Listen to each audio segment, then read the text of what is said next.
Welcome to the Becoming Superhuman podcast, where we interview extraordinary people to bring you the skills and strategies to overcome the impossible.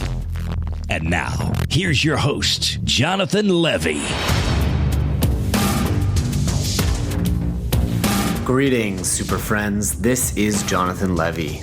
We've spent a lot of time in the first few episodes talking about memory techniques, but we have yet to dive deeper into the brain itself. How does it work, and how can we make it function more optimally? Today, that's all about to change, as I welcome Dr. Andrew Hill.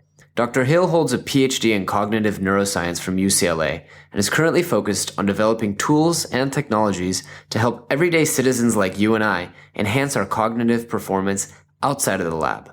He's currently the lead neuroscientist at TrueBrain, an LA-based nootropic brain fitness startup, and he's the founding director of the Alternatives Behavioral Health and the Alternatives Brain Institute. For me, brain performance has been one of the most interesting and alluring areas of personal development for many, many years. It was incredible to have the opportunity to talk to an expert neuroscientist on everything from stimulants and nootropics to meditation, sleep, brain training, and even nutrition. We covered just about everything you can do to make your brain perform better and last longer. And Dr. Hill offers a ton of practical steps that you can and should take today. And so, without any further ado, Dr. Andrew Hill.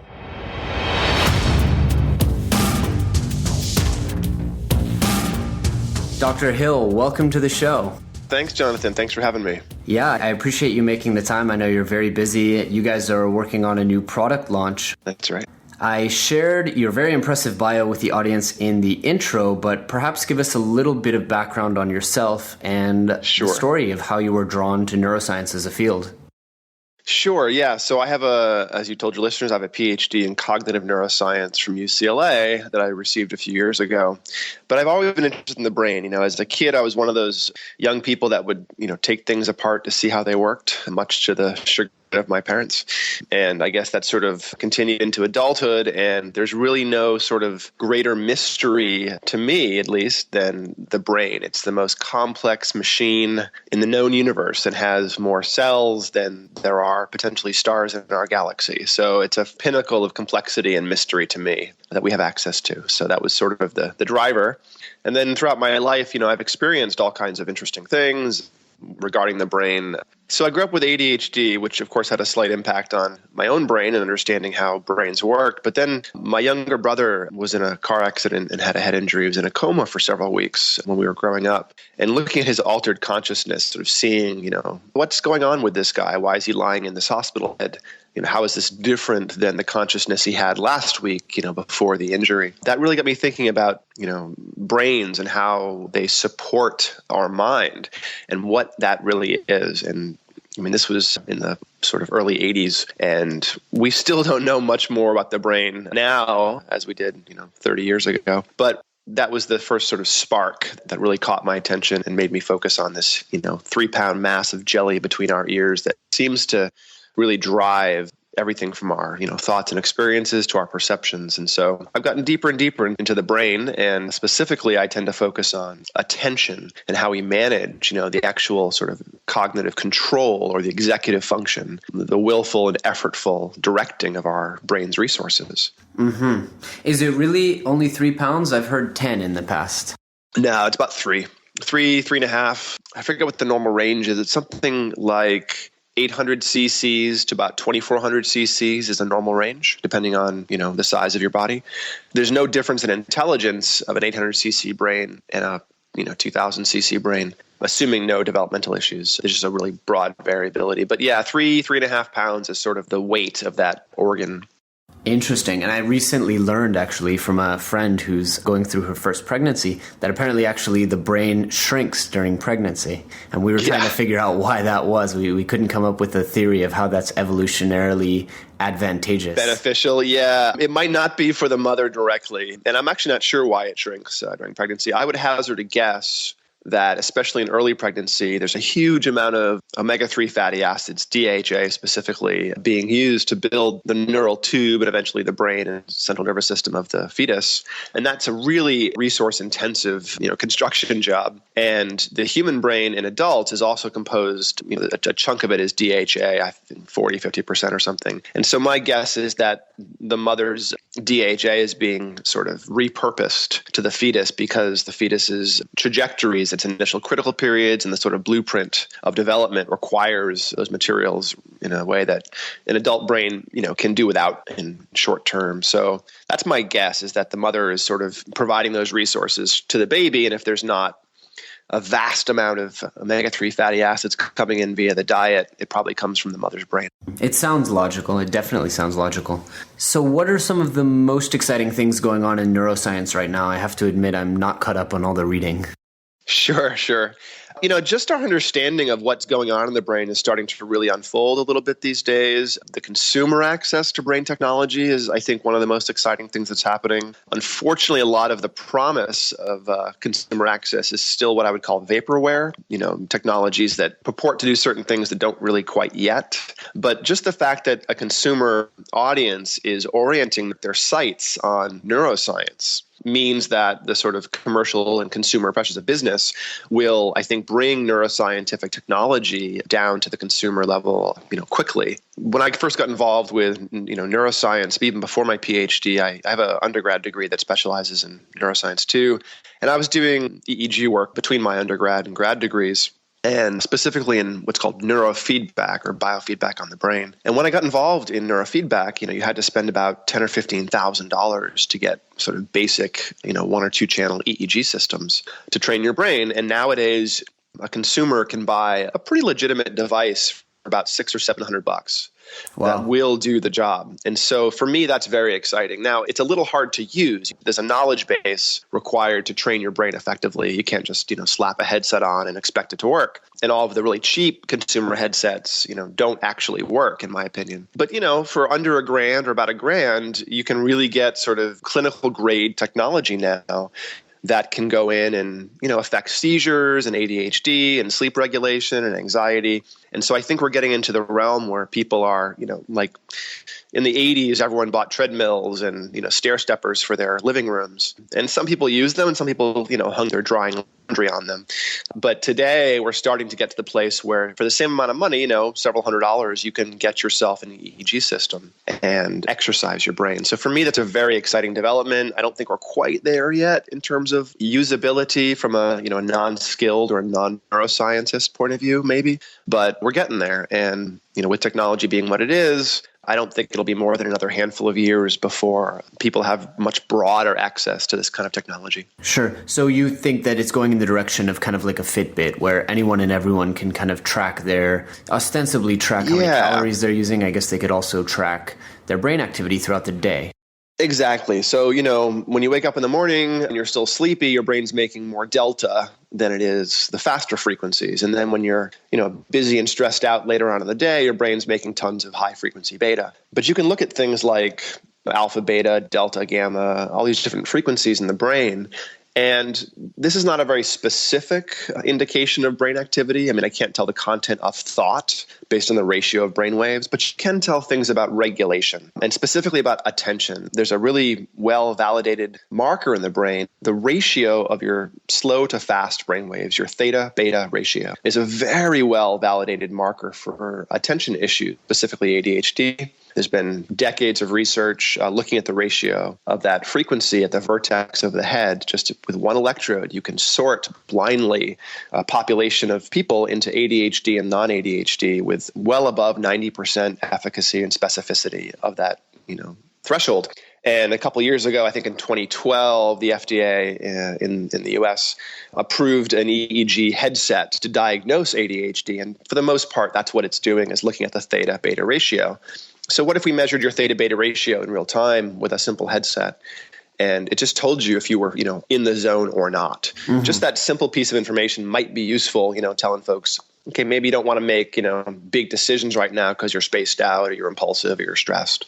So I think we're getting there. We aren't quite there yet. I mean, the technology for the consumer level is quite poor, unfortunately. Still, the sort of front runner or the first mover in that space was the MindFlex, the Mattel, or sort of the gamification, these single dry electrodes that are on the forehead. Yeah. Dry electrodes are quite poor. They're very noisy, today's technology. And the forehead is about the last place you actually want to measure EEG. It's not a very clean environment because there's so many muscles there. And also, when you're trying to look at broad regulatory features of EEG, you actually want to be in the middle or back of the head to look at stress response and attention largely. You don't really want to be in the front. It's just not a very useful place to measure. So I've actually had this conversation with several of the headset manufacturers that were launching startups in the past couple of years.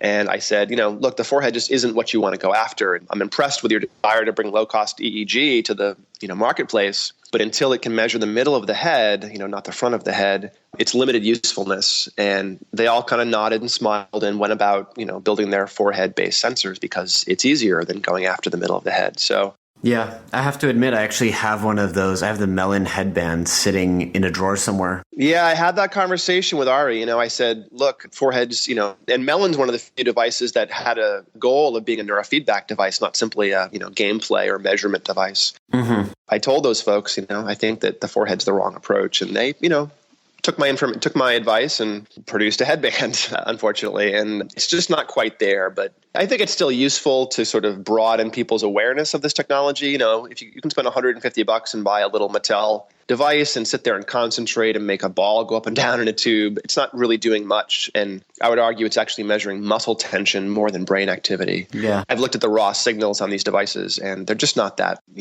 clean. Especially the dry sensors, single sensor, forehead sensors aren't that good. But, it's getting people excited for the idea of measuring brain activity. And with the quantified self movement, the Fitbits and the Jawbones of the world sort of developing these ecosystems of connected, the Internet of Things was Jawbones' really approach. They want everything connected, talking to everything else. And now we're into quantified self. Humans are a thing on the Internet of Things. Our states will be communicated to our homes.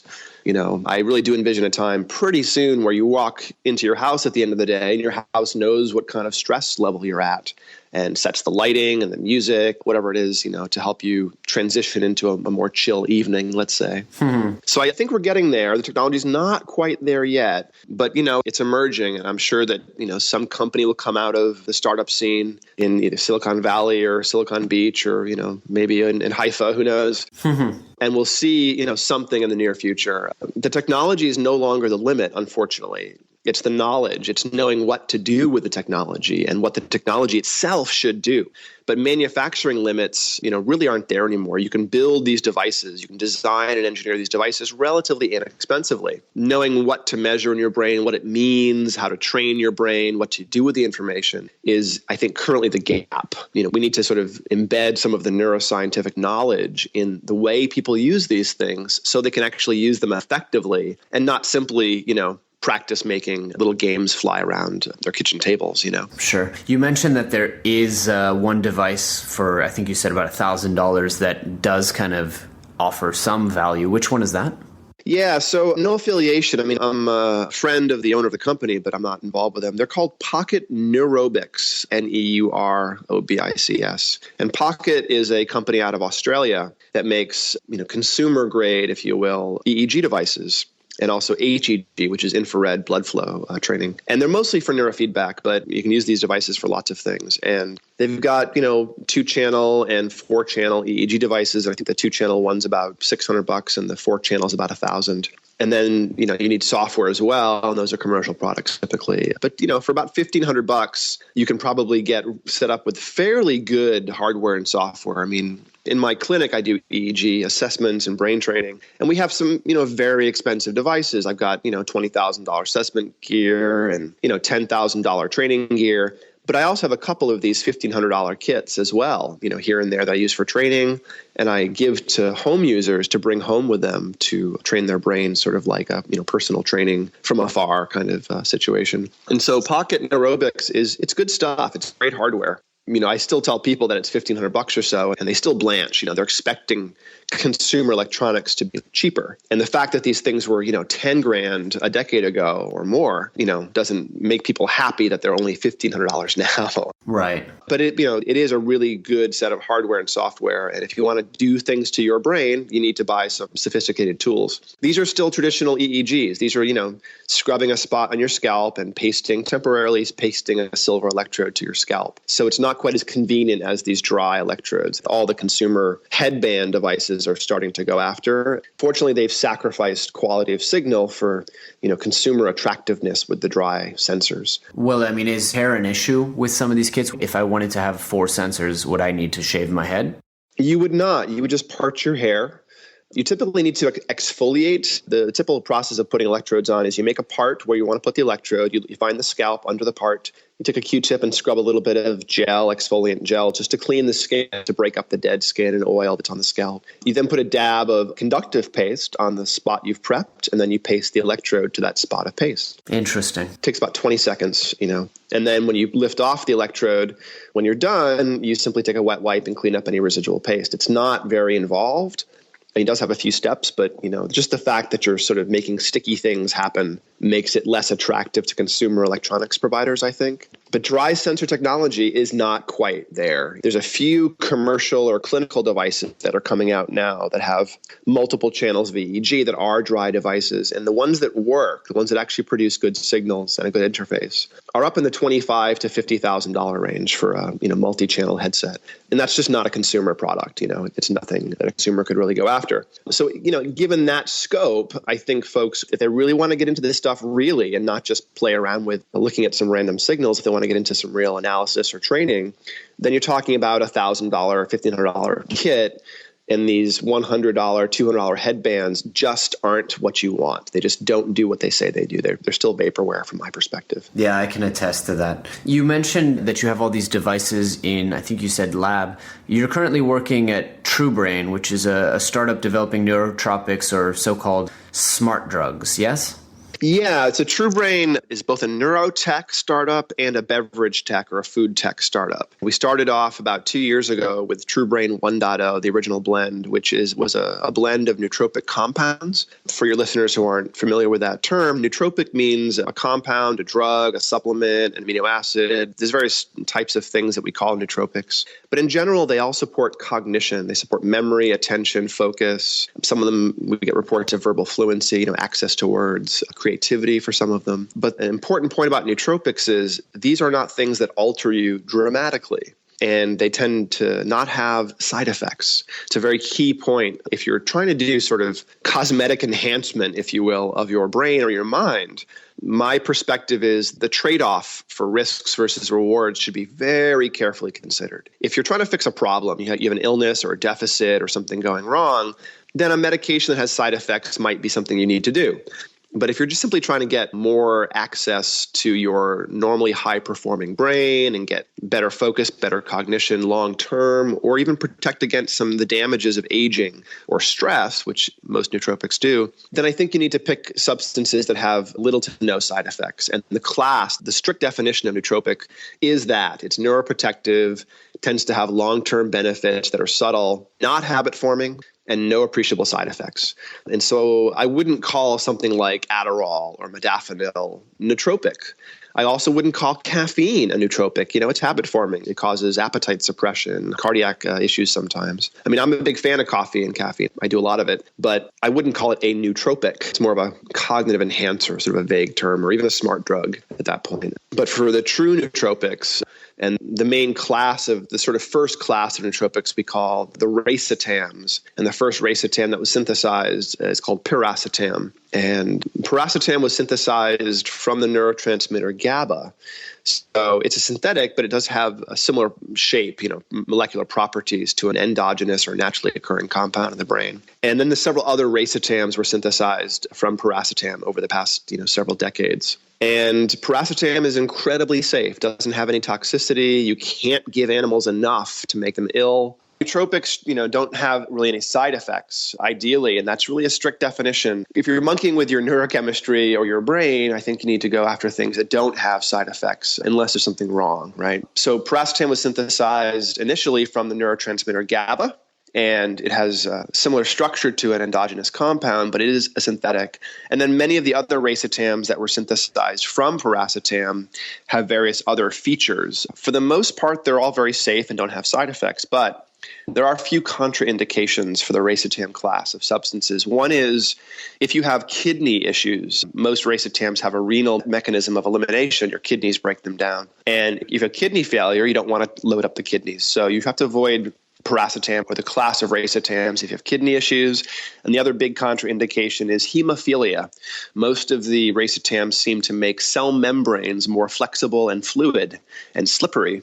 And this is a good thing for cell function, but if you have platelet issues with clotting, then you probably don't want to take piracetam because it might make you clot even less. Sure. For me, it's actually a bonus. I take piracetam, and I have a blood clotting issue called Leiden factor 5, which means I clot a little bit too much. So I'm at increased risk for blood clots and things long term. So for me, it was another reason to take piracetam because it actually helps my own internal sort of chemistry. But in general, piracetam has very, very few reported side effects, and it appears to be very well tolerated and have very few interactions with other substances. I see. When I met Chris Thompson, the CEO of TrueBrain, he was just starting to launch the company at an incubator here in Silicon Beach in Santa Monica. And we sat down and came up with what we thought was a best-in-class blend of active nootropics. And then over the past couple of years, we've worked with a pretty broad team of neuroscientists from Duke, from UCLA, bringing in food tech people, bringing in supply chain and engineering folks. And we've, at this point, for about years, we've had TrueBrain, the capsule format, out there in users' hands. And for about, 4 or 5 months now, we've had a drink format, a functional beverage called Think Drinks, little 1 ounce sort of liquid blends of the nootropic compounds. And I've been really enjoying sort of working in the consumer space. Chris Thompson is a former consumer packaged goods guy. He ran the men's health, the men's brand at Dove for Men, Unilever brand. So he knows all the consumer packaged goods and how to get things into people's hands in a way that makes sense, supply chain and packaging and marketing. And I came in for the science lead, and we ended up bringing in a really broad team of people to handle all kinds of things, everything from research on the products to novel ways to package them. And then with our drinks, we really sort of pushed the bar in nootropics with releasing an actually active nootropic-based functional beverage, which we think is really sort of the first thing out there that is different than energy drinks and different than simply drinking more coffee. Sure. So I've always wanted to ask, I know how something like a Ritalin or an Adderall or even a coffee works by pretty much stimulating you and acting kind of like as a amphetamine, really. How does a nootropic actually work in the brain? Yeah, there's different mechanisms, and I would say that you have to ask that question for a specific nootropic. Piracetam and most of the racetams seem to affect glutamate, which is an excitatory neurotransmitter. They also seem to affect cell membrane flexibility and fluidity, as I mentioned, and that actually has dramatic regulatory impact. A lot of how cells change their firing rates, handle messages coming in and out of the cell, is by making aspects of the cell membrane solid or liquid, sort of rafting these proteins that are receptors into the membrane. Piracetam also seems to affect mitochondrial function. Mitochondria are the little powerhouses of energy in cells. So there's a broad selection, if you will, of suspected mechanisms, although we don't totally understand yet, how all of these things work. But then if you go away from the racetam class, you find there's different mechanisms. The most common, or sort of, I would argue, the longest used nootropic in this world is probably L-theanine. L-theanine is an amino acid. It's found naturally in tea leaves. So I don't know if you've experienced this. I don't know if you're a big tea drinker. Oh, yeah. But sometimes you get this really amazing sort of smooth push once you've gotten a few cups in for tea. And it's different than a few cups in for coffee. In coffee, you get a little bit over-caffeinated and you're jittery and distracted and maybe even anxious. But tea has this sort of self-limiting effect on the caffeine where if you drink 2 or 3 cups, you can get to this sort of flow state where you're not too over-aroused. You're stimulated just enough by the caffeine, but then there's this smoothness on top of it. And that smoothness is probably coming from the L-theanine in the tea leaves. And we think that L-theanine is a GABAergic nootropic, and it goes into the brain and it helps your brain produce more GABA, which is an alpha promoting a relaxation-based brainwave. And so I'm of the opinion that the British Empire conquered the world because of nootropics, because they were, that sort of keep calm and carry on slogan that the British Empire has been touting for hundreds of years is, I think, all about tea. That's why they were able to keep calm and carry on, because of the combination of caffeine and L-theanine in the tea that they drank by the boatload. It's funny you say that, because I have heard the argument made that the entire reason that the kind of scientific Enlightenment era happened is that people switched from beer and wine as a hygienic form of distilled, purified thing that you could drink. They switched to boiling water and making tea. So instead of walking around tipsy all day, your kind of upper echelon of society was now walking around caffeinated and, as you said, on nootropics. Yeah, exactly. So I think there's something to that. The advent of coffee and tea probably did change our intellectual approach 100 years ago. But to point out that L-theanine has a GABAergic mechanism, and that's why it's nootropic, because it helps you not be overly stressed. It keeps you in that sweet spot of being just enough aroused, but not overly, aroused or anxious.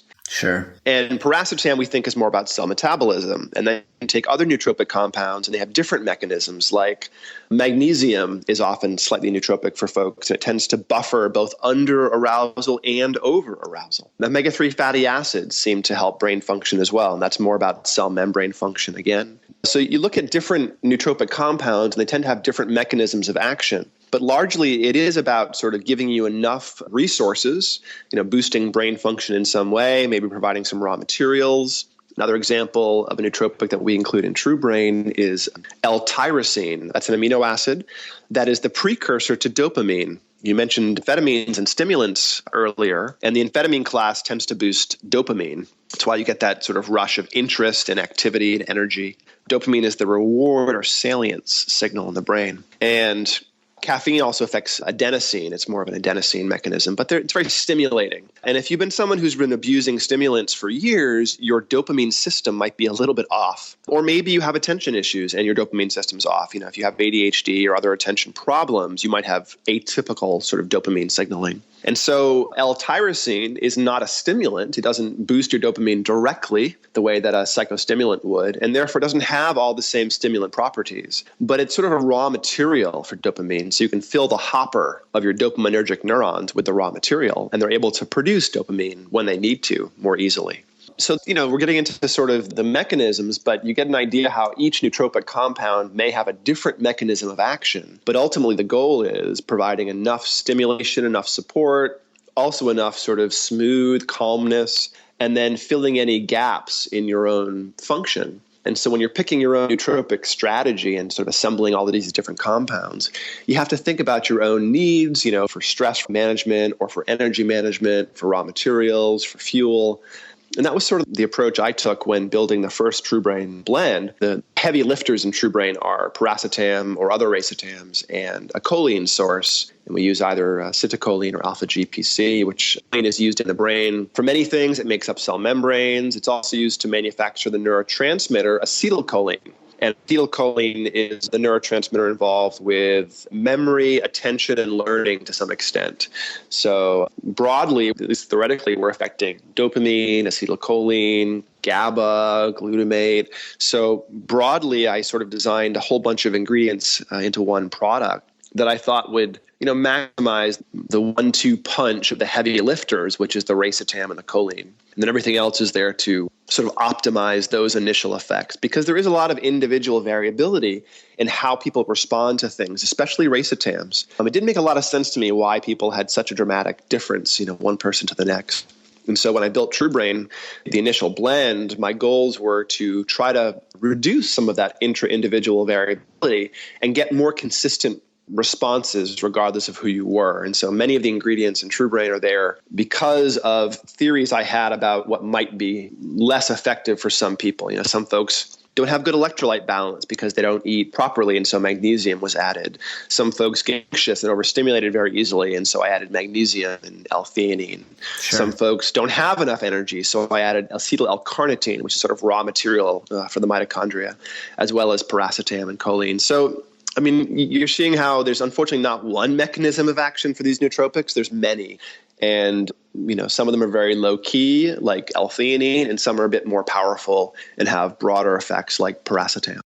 So if we compare the brain on, a series, a kind of well-balanced nootropic with your standard run-of-the-mill brain, are we seeing kind of more neuron development? Are we seeing more synapse development? Are we just seeing kind of more alertness? Yeah, good question. I don't think we've looked at cell development in brains. You certainly can't do that in humans non-invasively. You'd have to take a brain apart to look at synapses. Sure. To some extent. But there's not been a huge amount of research on healthy, normal humans. That's not typically what research has been done on in the past, several decades. There's been a little bit. One of our advisors for True Brain, Christophe Michel at the University of Geneva, has done some of the very early in the 60s research on human brain activity under paracetam. And I've tried to continue some of that research in my own tool set. So I do what's called QEEG, or full head EEG mapping. And we look at the ratios, different frequencies, and then database comparisons, how different your brain is from typical. And I've done several pilot studies now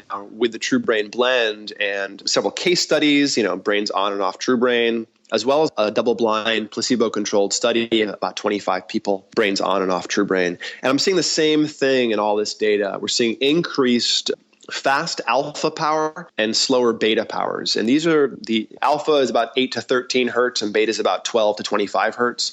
So right around 10 to 13, 10 to 14 hertz, there appears to be increased brain activity when nootropics are on board. And much of that increase of brain activity appears to be in the parietal lobe and in the posterior temporal lobes. These are areas involved with visualization, visual attention, and even potentially things like memory access. So still a pretty coarse finding that I'm describing, but we are seeing an uptick in the amount of these brainwaves that people are producing when they have a nootropic blend sort of on board. That's brilliant. The other question I want to ask, we've mentioned ADHD a lot. I know Ritalin and Adderall are by far not only the most prescribed drugs, but also some of the most abused drugs. Certainly. Are these a replacement for those drugs? I mean, if, say, I had a child who was on Adderall and was doing well in school, is this something that I could safely replace the Adderall, or would I add it to the Adderall? That's a good question. One of the reasons I sort of developed this blend is I was in grad school, slogging through my dissertation. I have a history of being pretty ADHD. I'm much less so now than I was as an adolescent, because I did a huge amount of neurofeedback and changed my brain and became much less. I basically eliminated my ADHD mostly. We're going to have to come back to that. Sure. But when I was in the middle of grad school, stressed out, teaching, working full time, doing my own research, my ADHD sort of reared its ugly head as my stress level became really untenable. And I went to, student psych services and got some Adderall, and discovered as a 35-year-old I couldn't tolerate it anymore. I'd taken it once before as a 20-year-old in college, or actually after college, and didn't love it, but it helped a little bit, and took it for a year or two and then stopped. But as a slightly older man, I took it again and couldn't tolerate it. I got side effects. My liver had gotten older, I guess, and I got high blood pressure and cardiac issues, and so I couldn't take psychostimulants. And they weren't all that effective anyways for me. So I started looking for alternatives. And yes, for me, what ended up becoming the True Brain 1.0 blend was a lovely replacement for psychostimulants, and actually does more for my attention than Adderall, Ritalin, or dextroamphetamine or anything else. Now, that may not be true for everyone. And also I would say that, we don't recommend, as a consumer product, we can't recommend that children take, all these compounds. We just know what the effect would be on kids' brains. So if I had a teenager, of my own, I might give them this, but I wouldn't give it to a younger kid. And I wouldn't recommend that people try this out with their kids per se. But yes, the short answer is, for me, it's a really lovely support for attention, support, concentration, everything else. But I'm not sure that we should consider nootropics as replacements for medications. I also would say that ADHD isn't necessarily a pathology. If you're trying to get your attention supported, then you can do lots of things to improve that. You can do nootropics, you can meditate, do neurofeedback, change your diet. These things will all improve your attention if you do them right. But if you have severe attention problems, you probably shouldn't be looking at nootropics as the solution. You should probably be going after medications. And this is true of anything. If you have a severe deficit, illness, major problem, I would say you should stay in the medical area unless you're talking about something fairly innocuous like ADHD. And even then, I would say nootropics aren't really your go-to. They're there to support long-term productive function and help you avoid the ravages of aging. They're not there to change you dramatically the way a medication might. But on that topic of ADHD, there's other things that can really dramatically eliminate symptomology. One is meditation, can actually in several weeks really change your brain. The other one is neurofeedback. In 20 to 30 training sessions, you can probably eliminate ADHD, especially impulsivity and distractibility. Can you clarify for us a little bit what neurofeedback looks like? Yeah, neurofeedback is biofeedback on the central nervous system, or brainwave biofeedback. So I mentioned at the beginning of our talk that the ratio of theta to beta brainwaves is a very strong marker of ADHD. But you're not making a static amount, let's say, of theta, which is a slow brainwave. It's fluctuating a little bit more, a little bit less, a little bit less, a little bit more, moment to moment. And so in biofeedback or neurofeedback, you measure that fluctuation, and we typically want less theta. And so let's say I place an electrode on the top of my head, and I'm measuring that theta, and I'm measuring that beta. Well, whenever theta goes down and beta goes up, or beta goes up and theta stays the same, whenever the ratio drops, I will make something happen, like a Pac-Man will eat some dots, or a spaceship will fly, or an audio track will swell in volume. And the next moment when your brain naturally fluctuates in, quote unquote, the wrong direction, the game stops or the music stops. And then the brain fluctuates in the right direction again, and the music resumes. The Pac-Man eats more dots. And you get hundreds of these little learning events throughout 1.5 hour training session. And after a few training sessions, the brain starts to realize, oh, I get it. If I drop my theta, I get more smooth input. I get better music, more graphics, more stuff happening. And brains will almost invariably choose input over lack of input. And so simply by tapping into this really core feature of the brain, it desires input and tries to control the environment. And then fluctuating the environment to get different brain activity, you're able to slowly shape, let's say, theta down and beta up over time. And in ADHD, it takes 20, 30 sessions or so. And for the vast majority of people, well above 90%, you eliminate ADHD symptomology. You make 2 or 3 standard deviations of change in the amount of brainwaves, the slow and fast brainwaves. Wow. And you get dramatic changes on performance test of attention. And here's the kicker. For most people, the gains you get from neurofeedback are permanent. Wow. So no ongoing upkeep. Exactly. So for ADHD specifically, you can pretty much eliminate it and it's gone for good. Wow. If there's an active disease process or the brain is really compromised, neurofeedback may not be quite as permanent.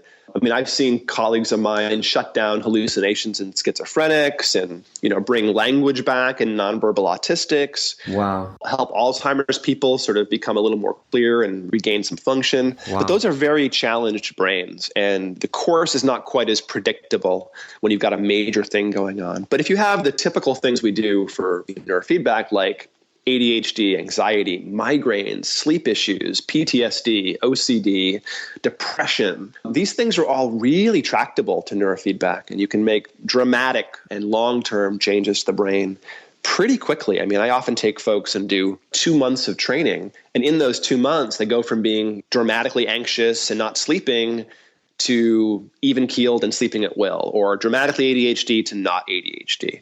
And you can make really quick changes. Now, you could do this work with those $1,500 kits I mentioned. You can't do it with like the MindFlex or the Melons because they're not measuring the right place in the brain and because the signals aren't very good. But you can do it, with your own home-based kit, knowing, what to train and where to put the electrodes and how to set up the games. There's some knowledge and some skills there. So it's sort of a catch-22. If you're an ADHD person who's got significant ADHD and wants to self-train, you might have a hard time getting your system up and running because you're ADHD. So, I encourage folks to self-explore and self-hack, but if you actually have significant problems, you may want to find a clinician to help you, get going and actually make some changes quickly. Where does one even start? You said that you need some software components to get this going, but if someone wants to experiment with neurofeedback, maybe before finding a clinician to help them with it.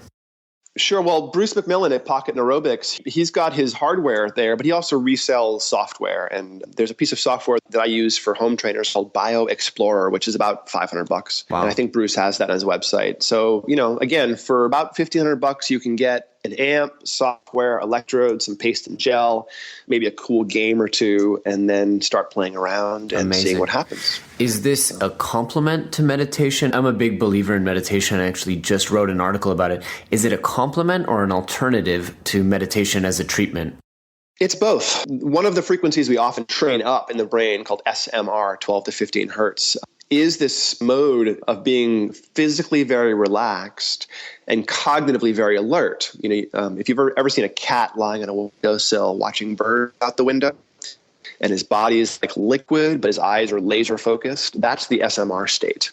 Cats make huge amounts of SMR. They're sort of a wonderful example of SMR. And if you train up SMR, you actually produce a subjective state that feels very much like I just sat a 4-hour half-day meditation, that sort of spaciousness, that lack of clutter internally. I call it the windshield wiper fairy. And you can sometimes provoke that in half an hour of training. So yes, you can get some of the same meditative states. You can do some of the same work on the brain that you would do in meditation with neurofeedback. But then there's things you can do with the brain you can't do with meditation. You can very easily target specific frequencies in the brain to affect anxiety or affect rumination or affect depression or affect, migraines. And I can slap an infrared sensor on your forehead and train up the blood flow variability and eliminate, or at least reduce the incidence of migraines. That's not something you can do necessarily through meditation per se. Certainly not quickly, and certainly not, precisely in a targeted fashion. So I would say it's adjunctive. If you're trying to do a whole health, kind of approach, you want to do both, neurofeedback and meditation. If you only have access to one, do meditation because, you're always carrying around a brain. You don't need any gear. Meditation is free. You can do it sitting on a cushion first thing in the morning in your home. You can do it in a meditation center. You can do it standing in the grocery line, waiting for the person in front of you to, dig their checks out. Meditation is accessible and easy to do. It's hard to get good at. It's kind of like, checkers or chess. It is very hard. Yeah. And unfortunately, if you're getting into it initially and it feels hard, that often puts people off of meditation. I'll give one little bit of advice here. If you're new to meditation and you're finding yourself judging your meditation, I'm not doing it right. Oh, it's so hard. Evaluate that reflexive judgment and see if you can let it go and see if instead of judging, if you can actually enter into your meditation or your experience of trying to meditate with a perspective of curiosity versus judgment. Oh, what's happening? Not, oh, it's bad that I'm doing this way. Try to replace that with a sense of investigation or curiosity and try to hold the judgment at bay if you can. Absolutely. What type of meditation are you practicing? So I do a pretty, traditional low-key meditation. I've been trained in sort of Vipassana, sort of Theravadan, basic, low hierarchy meditation. So I typically both teach folks and also myself do about a 20-minute meditation every morning where I do 5 minutes of samatha or single point awareness or concentration, where you pick a very narrow focus like the sensation of breath crossing the upper lip as you breathe in and out.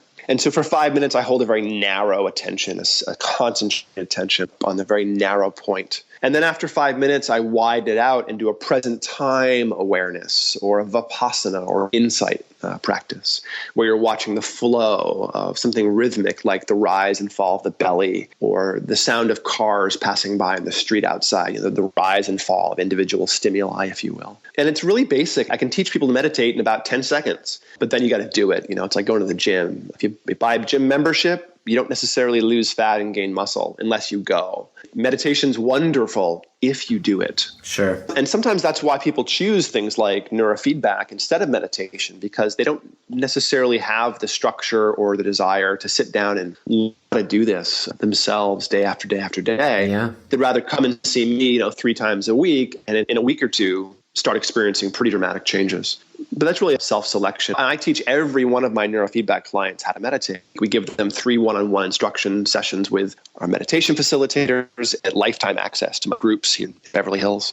So we have ongoing child and adult meditation groups every week as well. So I'm a big fan of meditation, and I think that, it can be added to almost any wellness and health approach, even if you're trying to make a good brain better. It doesn't have to only be trying to solve some problem like anxiety or ADHD. Yeah, I mean, what you said about the resistance and the difficulty to getting into it really hits home. It took me from the day I decided that I was going to become a regular meditator, I guess one would say. It took me at least 2.5 years to actually get to the point where I was sitting down more than once every 6 months.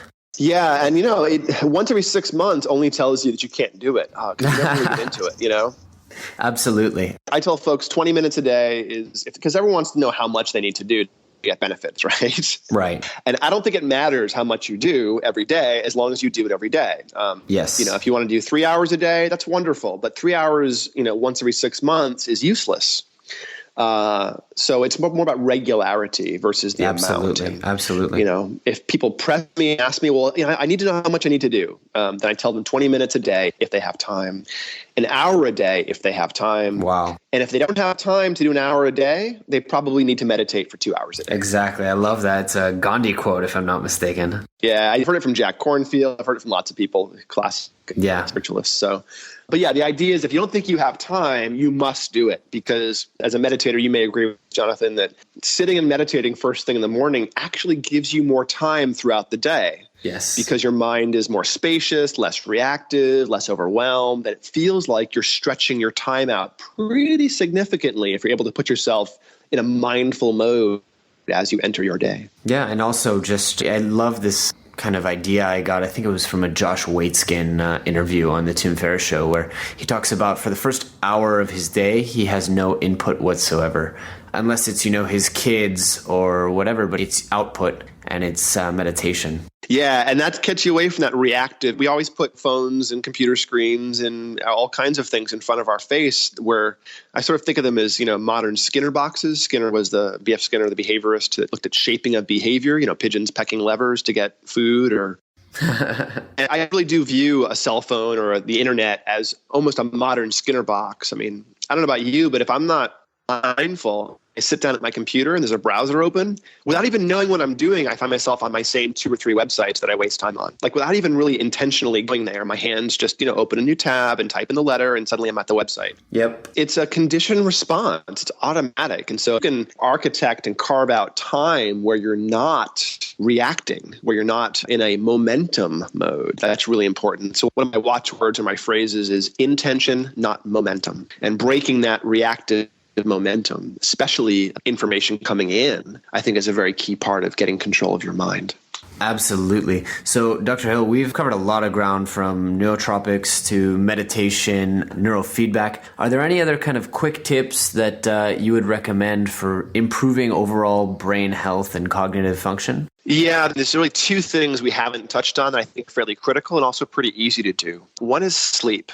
Your sleep is about the biggest thing you have control over that will affect your health and wellness. And just to give you the sort of summary about sleep, the important ways to regulate it are getting about the same amount, especially getting up at the same time in the morning. That will help entrain your own circadian rhythm to the Earth's sort of photoperiod or daylight cycle. And if your own circadian rhythm is lined up with the Earth's daylight cycle, your mental health, your energy, your stress, all those things we manage much, much better. And the easiest way to do that is to get up at the same time every day. So that's one pretty easy thing to do for most folks. And the other thing that is, I think, fairly critical for brain health is diet. The most brain-promoting diet is one that avoids sugars and enhances the amount of fat you get in your diet. And I say omega-3 fatty acids should be maximized. Omega-6 fatty acids should be minimized. And you should absolutely minimize free sugars, starches, and those sorts of things. So kind of a paleo approach, really. Yeah, paleo, primal. I don't think you need to go to full ketogenic. I don't think you need to be producing ketones, and staying in keto is not really necessary to reap all of the benefits that I'm talking about. I think what you need to avoid doing is spiking your blood sugar. Right. I think that's really to keep it sensitive, to keep the insulin sensitive, keep your blood sugar in a rational range. Most Westerners, have hundreds of carbs a day. And after days or weeks of that, your insulin sort of stays pegged all the way at its top amount. And that is, the lack of sensitivity of insulin is the issue, not the amount per se. And that lack of sensitivity leads to metabolic syndrome and eventually diabetes, maybe cancer, maybe Alzheimer's. Exactly. They've recently discovered that potentially Alzheimer's is linked to this hyperglycemic. Yeah, they're calling it a type 3 diabetes, some researchers now. But so I tell folks who want to know numbers that they probably should be having less than 100 grams of carbs a day, maybe less than 75 if they're not terribly active, and no more than 20 grams of carbs at any one sitting. And make sure you get fat. If you crave, if you're eating meals, every meal should have fat in it. Your snacks should be fat-based snacks, not sugar-based snacks. Yeah. Well, not to mention that's also the fastest way to get a six-pack, and people don't believe me. But if you're eating nothing but avocados and bacon, the fat melts off. I can speak to that personally. And the thing is, if you don't eat carbohydrates, you're fine. Carbohydrates are not really an essential nutrient. The brain can make ketones. The body can make ketones, can even make glucose out of, fats and things. If you don't eat fats in your diet, you die. If your cholesterol gets too low, you stop making hormones. Right. And if you don't eat protein, you die. Yeah. But, so fat and protein are essential. But carbohydrate is not. You do not need to put any in your body to survive. And if you don't eat any carbohydrates, your brain gets healthier, your sleep gets better, your skin gets better, and you get a six-pack. So what's not to love about fat? Oh, and there's so many other benefits too. Increased testosterone for the gentleman. And it tastes good. Yeah, it's exactly true. I mean, a diet that's bacon, eggs, and steak, that sounds good to me. Yeah. I wanted to ask a quick question on sleep to come back. Are you a believer? I'm personally a pretty big believer in biphasic sleep, not so much in the polyphasic. Oh, interesting. Yeah. What are your thoughts on that? I think it's hard to do. I think the reason that biphasic or, sleeping in two stages where you have a middle wakefulness period between them, it's difficult to do because we don't have natural darkness when the sun goes down.